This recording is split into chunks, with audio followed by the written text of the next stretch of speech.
Huwag ka namin. Relax na, hindi ka naiinihan. Okay na, okay.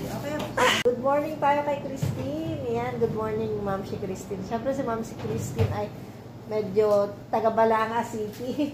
Followers natin. At yan nga, dito siya nagpunta para manganak. Yan, thank you. At yan, tignan natin. Puli na si Ma'am si Papa-anak na natin. Good morning. Happy Saturday ng madaling araw. 4:57 a.m. Uli na. Ayan. Iiri ka na, Ma'am Sheena. Uli na na.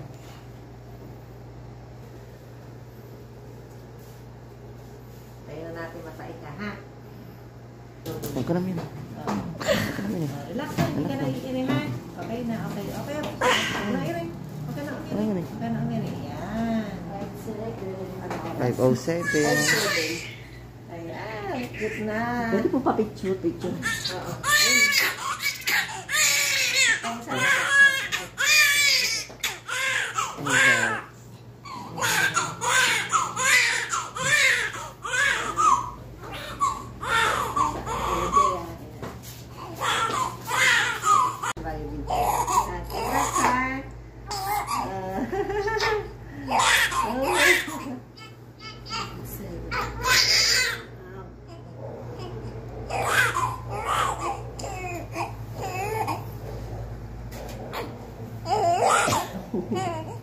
Si Christine, tapos eto na si baby niya.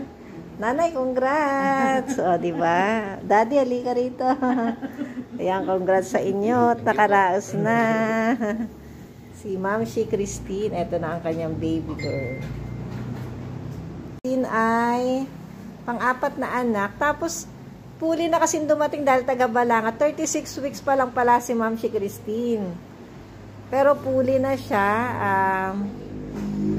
Papanakin na natin kasi nga, mga anak na hindi na naman natin mapapauwi kasi malayo. Pero ayan, okay naman si baby. Kasi ang term na sinasabi natin, 37, di ba? Sinabi namin sa'yo, 37 to 40 weeks.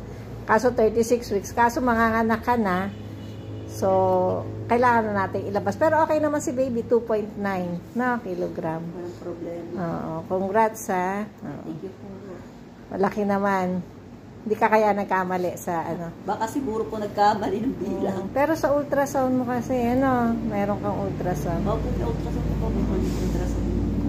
Congrats.